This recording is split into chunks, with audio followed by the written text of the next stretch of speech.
Those who read this letter will be the most successful people today. I will be the one to provide you with knowledge, experience, and wealth. Most importantly, from this point forward, I will help you memorize the lessons of success in the shortest time possible. Share me with your friends so that together, we can become elite and build lasting wealth. The truth is, most people misunderstand this. They envision a millionaire as a figure draped in Italian silk, stepping out of a late-model European sports car, and retreating into a sprawling mansion protected by gilded gates. They equate wealth with the spectacle of consumption, the flash of a diamond watch, the roar of a high-performance engine, and the exclusive zip code that screams "I have arrived." But the reality uncovered by Thomas J. Stanley and William D. Danko is far more jarring and infinitely more quiet. Imagine a research room filled with high-end pâté and expensive Bordeaux, meticulously prepared to welcome a group of multimillionaires for an interview. The researchers wait, expecting a parade of the elite. Instead, in walks a man in a worn-out flannel shirt and an off-the-rack suit that has seen better decades. He ignores the mace spread and asks for a glass of tap water or a generic beer. This man does not live in the penthouse, he lives in a modest, 30-year-old house in a quiet, unpretentious neighborhood.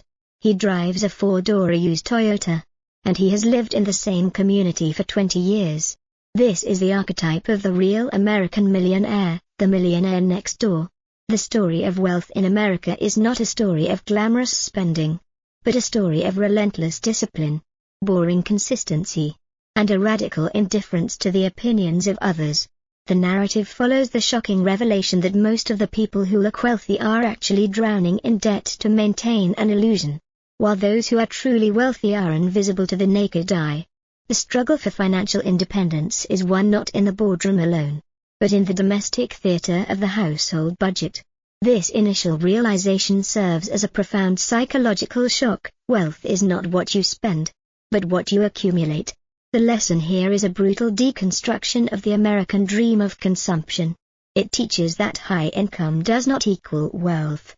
Many high-earning professionals, such as doctors and lawyers, fall into the trap of being under-accumulators of wealth, UAWs, because their social circles demand a level of luxury that consumes every cent they earn. In contrast, the prodigious accumulators of wealth, POWs, are those who prioritize the security of a growing net worth over the fleeting dopamine hit of a new purchase.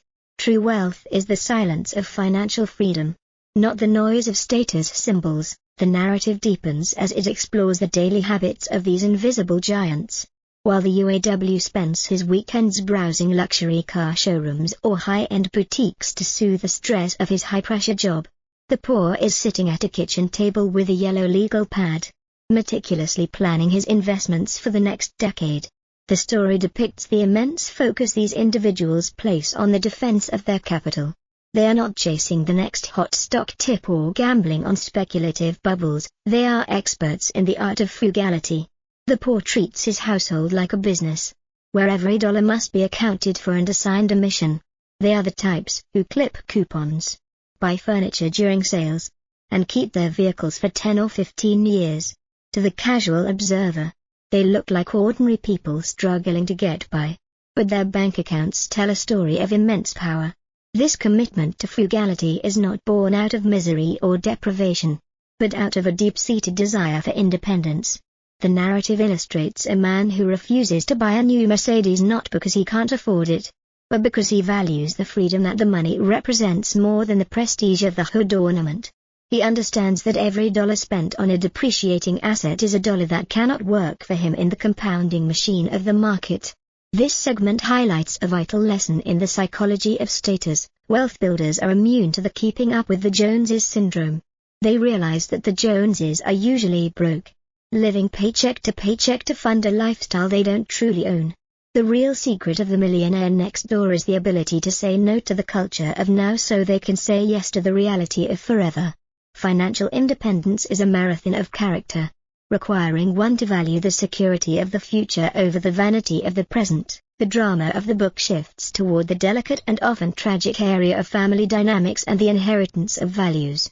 The researchers encounter a wealthy couple who, out of a desire to see their children have it better than they did, shower their adult offspring with economic outpatient care, constant infusions of cash, down payments for houses, and luxury gifts. The narrative takes a dark turn as it reveals the unintended consequences of this generosity. These children, instead of becoming successful and independent, become financially stunted, unable to manage their own lives and perpetually dependent on the parental IV drip of capital. They become UAWs by training, confusing their parents' wealth with their own productivity. The story contrasts this with the tough love of the self-made millionaires who refuse to let their children know the extent of the family fortune until they have proven their own ability to earn and save. These parents understand that the greatest gift they can give is not money, but the discipline and work ethic that created the money in the first place. This is a story of the gift of independence versus the curse of subsidy. The lesson learned here is profound and counterintuitive. The more you give your adult children, the less they accumulate, and the less you give, the more they accumulate. Subsidizing a child's lifestyle often destroys their ambition and their ability to navigate the harsh realities of the marketplace. True wealth education is about teaching a child how to fish, rather than providing a lifetime supply of gold-plated fish. It emphasizes that the most successful children of millionaires are often those who were never told their parents were wealthy until they had already achieved their own success. As the narrative progresses, it unearths the career choices that lead to the next-door status. It doesn't find a world of tech geniuses or Wall Street wolves, but a world of dull businesses. The millionaires in the study are often owners of welding companies, paving contractors, pest control businesses, or mobile home parks. They are blue-collar millionaires who have found riches in the niches that others find unappealing or unglamorous. They are people who have stayed in unattractive industries where competition is low and profit margins are steady. The story describes a man who spent 40 years as an auctioneer or a scrap metal dealer, quietly building an empire while his neighbor, the prestigious corporate executive, was constantly worried about being downsized. These millionaires are not concerned with being cool, they are concerned with being profitable. They recognize that the most glamorous jobs often come with the highest status taxes, the requirement to live in a certain neighborhood, join certain clubs, and send children to certain schools, all of which drain wealth. The lesson is that the path to millions is often paved with the mundane. It is about finding a need and filling it consistently, without the need for public applause. It teaches that the invisible businesses of America are the primary engines of private wealth, and that true financial savvy involves choosing a vocation based on its wealth-building potential rather than its social cachet. The story then addresses the critical role of the significant other in the wealth-building journey. The researchers find that it is almost impossible for a UAW to become a poor if their spouse is a hyper-consumer. The narrative depicts the millionaire household as a team where both partners are aligned on the goal of financial independence. They are both frugal. The story shows a couple sitting together every month to review their balance sheet, finding joy in the growth of their assets rather than the acquisition of new things. This alignment creates a powerful synergy, allowing them to weather economic storms and take advantage of investment opportunities that others miss because they are tapped out. The drama of this unity is contrasted with the financial friction of households where one partner is trying to save while the other is secretly spending, leading to a life of quiet desperation and stunted growth. The lesson here is that wealth building is a team sport. Compatibility in financial values is as important as any other factor in a marriage. A spouse who is a super saver is the most valuable asset a wealth builder can have. It emphasizes that the millionaire next door is rarely a lone wolf. They are usually part of a disciplined, focused household unit that treats the management of money as a shared responsibility and a source of long-term security.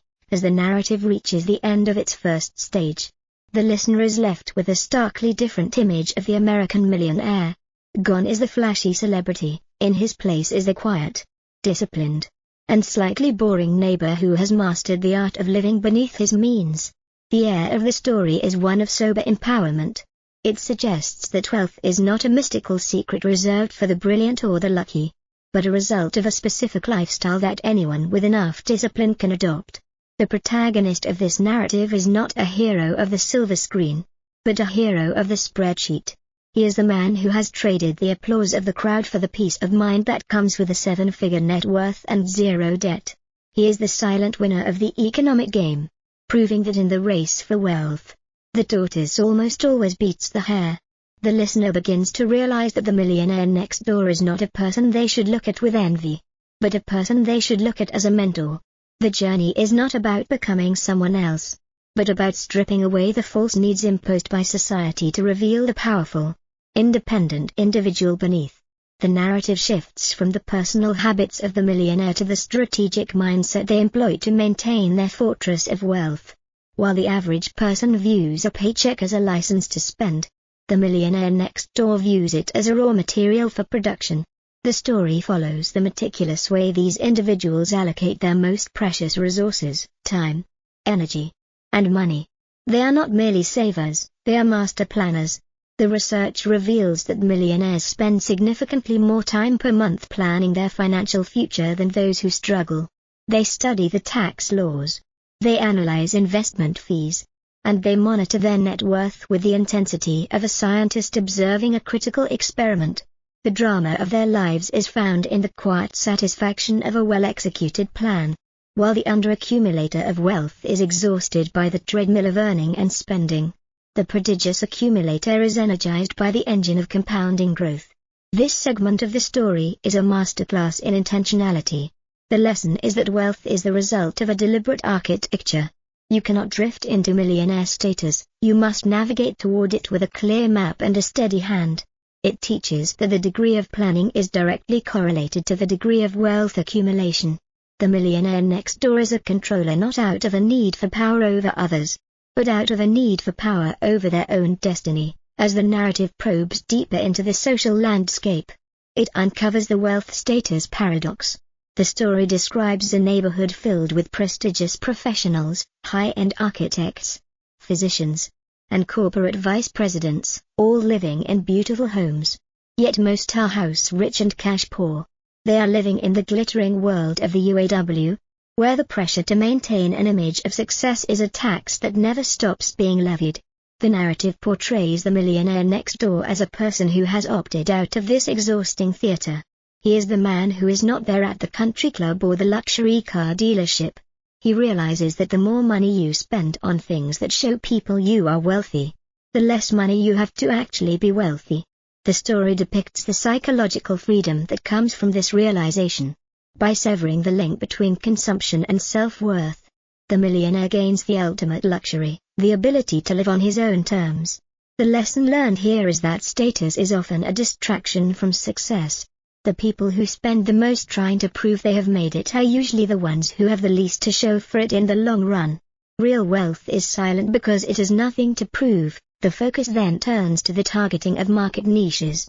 The narrative follows the millionaire as an entrepreneur who understands that wealth is often found in the unsexy sectors of the economy. While the crowd rushes toward the latest tech IPO or the most fashionable retail trends, the millionaire next door is quietly buying up commercial laundries, funeral homes, or specialized manufacturing plants. These are the dirty businesses that provide essential services with high barriers to entry and low visibility.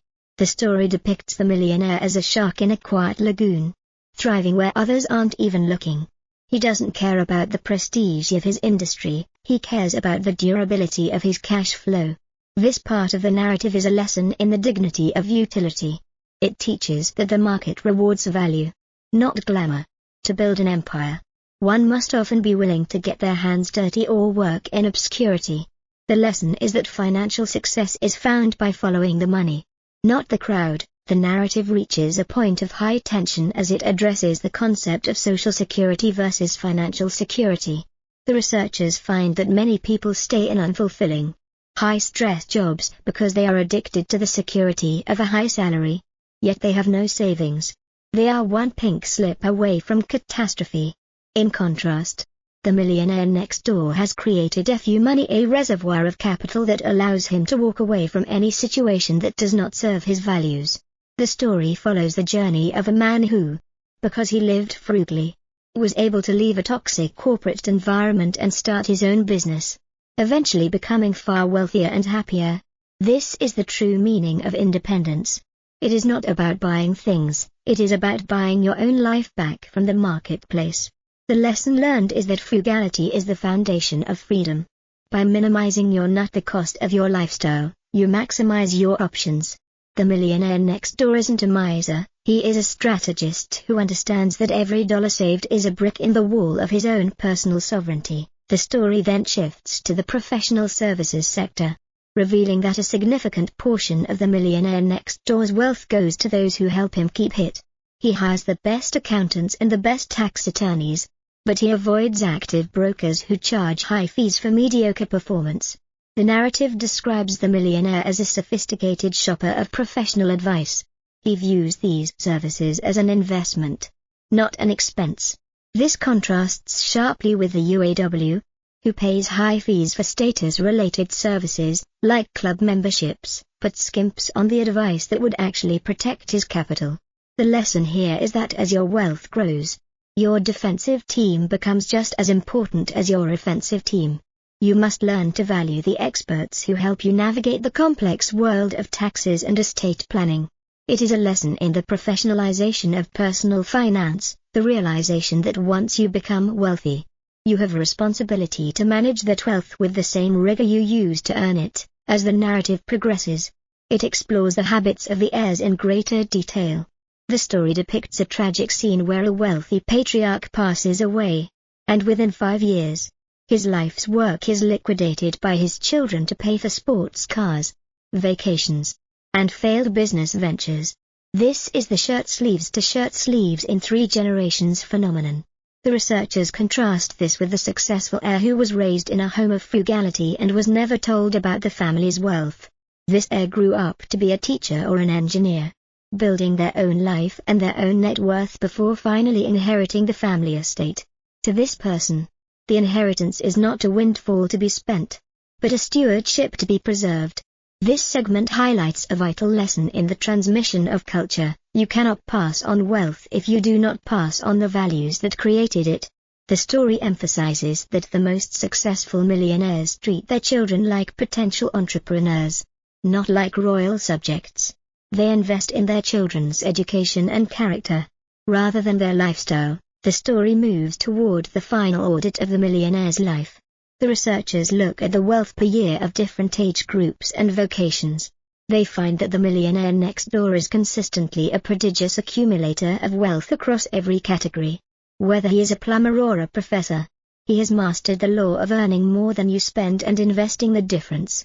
The narrative paints a picture of a man who, at age 65, has a net worth of $5 million and a life of deep satisfaction. He is not worried about inflation. He is not worried about the stock market's daily fluctuations. And he is not worried about his legacy. He has won the game because he played by the real rules, not the rules of the advertising world. The air of the story is one of profound, earned peace. The lesson is that financial success is a long-term project that requires a lifetime of small, correct choices. It is the victory of the ordinary man who did extraordinary things through the power of his own character. The final movement of this narrative unveils the legacy of the quiet elite, the revelation that their primary motivation was never the money itself, but the psychological profit of a life lived without the shadow of a master. The researchers find that these millionaires possess a level of self-confidence that is absent in the glittering world of the high-spending professional, while the UAW is constantly looking over his shoulder, wondering if he is winning the social competition. The millionaire next door is anchored by the internal knowledge of his own resilience. The story depicts a man who, during an economic recession that wipes out his neighbor's flashy lifestyle, remains completely unfazed. His Ford is still in the driveway. His modest home is still paid for, and his diversified portfolio continues to quietly churn out returns. He is the man of granite in a world of social plastic. The intensity of this contrast is the ultimate climax of the book. The lesson is that true wealth is a psychological fortress. It is the ability to look at a world obsessed with more and feel a sense of profound enough. This internal peace is the true treasure that frugality buys. It teaches that the greatest benefit of wealth is not what it allows you to buy, but what it allows you to ignore. Throughout this immersive retelling of The Millionaire Next Door, The core message of Stanley and Danko's decades of research becomes an undeniable truth. The vast majority of wealth in America is owned by people who live dramatically below their means, prioritize financial independence over social status, and possess the discipline to manage their time and energy as rigorously as their capital. The book intends to convey that becoming a millionaire is a choice available to almost anyone with a steady income, provided they are willing to train the illusion of wealth for the reality of wealth. It serves as a stark warning against the economic outpatient care that cripples the next generation and a celebration of the blue-collar entrepreneur who finds fortune in the mundane. The meaning of the work lies in the democratization of the American dream, proving that it is built on the humble virtues of hard work, thrift, and planning. It is a call to stop being a consumer of products and start being a producer of value and a preserver of capital. The millionaires next door are the silent backbone of the economy, living proof that the path to millions is not a sprint toward fame, but a steady, disciplined walk toward freedom. The archetypal story of the neighbor you never suspected concludes with a vision of a life well lived, a life defined not by the things he owned, but by the things that did not own him. He stands in his garden, a man of simple tastes and immense substance, knowing that he has provided for his family, secured his future, and remained true to his own values in a world that tried to sell him a false identity. He is the master of the quiet empire. He understands that the real secret was always to value the balance sheet of his soul more than the showcase of his driveway. As the sun sets on his modest neighborhood, he remains invisible, content, and extraordinarily rich. He turns toward his house, satisfied that the most important thing he ever built was a life that belonged entirely to him. The final weight of his journey is the realization that anyone can be the millionaire next door if they have the courage to be common in the eyes of the world so they can be extraordinary in the eyes of their own conscience. He closes the door on the noise of the world.